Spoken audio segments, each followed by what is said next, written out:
Okay, so far we've looked at the gunas, the elements.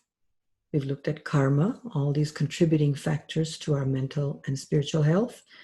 Of course, always physical is always involved as well. Um, and now we're going to look at the doshas, which is the primary tool that Ayurveda uses to diagnose and assess mental, physical, spiritual health. And so the word dosha by itself is often understood. It simply means your flaw. So, like I speak Hindi, so which is one of the main Indian languages, and the word comes from Sanskrit. And when you say, if somebody spills water on the floor, you say, whose dosha is this? Whose dosha? Whose fault is this? Whose flaw is it? Who is responsible?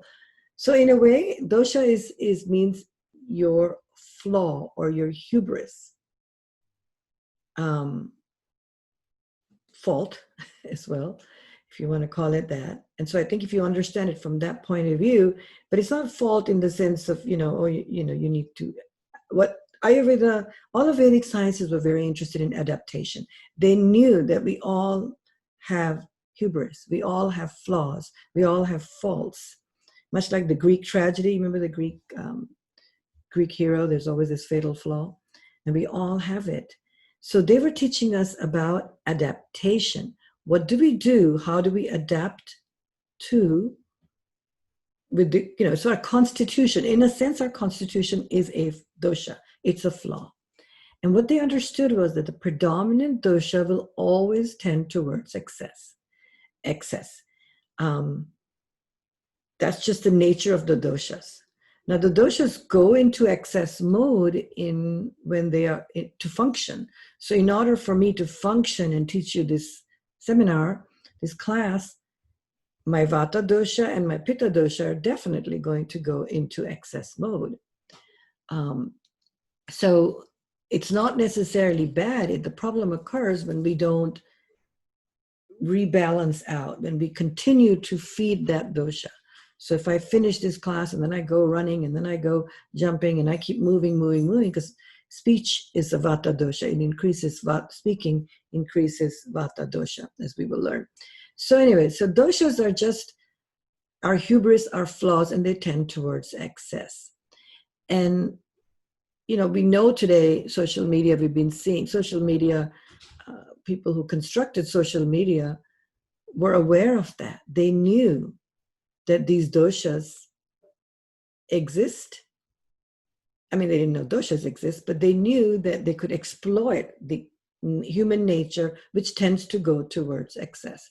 So for example, I know we've been seeing stories in the media recently that Facebook knew so they did not design their whole site, their algorithms, to kind of make our doshas go to excess. So Vata dosha, which is, I call it the fear of dying,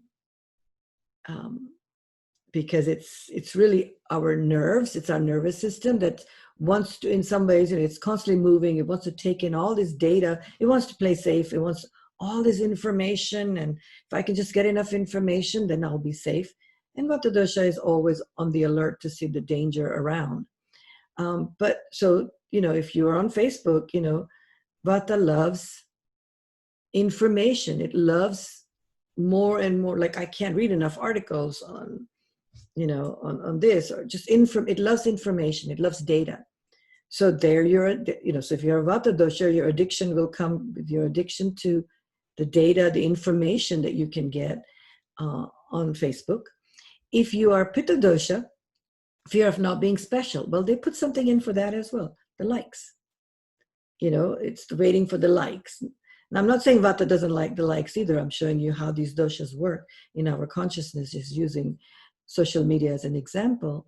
And so you will be, driven to post more and more and more because you're waiting for those likes. Fear of not being special.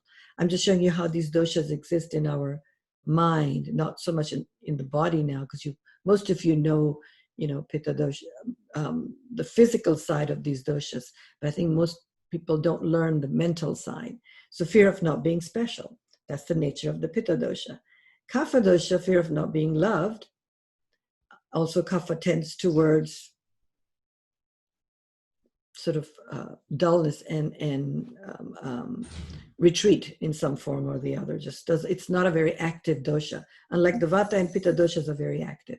So again, Kapha can use this to search for love, but also to procrastinate, which is the nature of Kapha. So you've got all these three, so you've got three principal mental constitutional types here, and Facebook and social media can exploit that.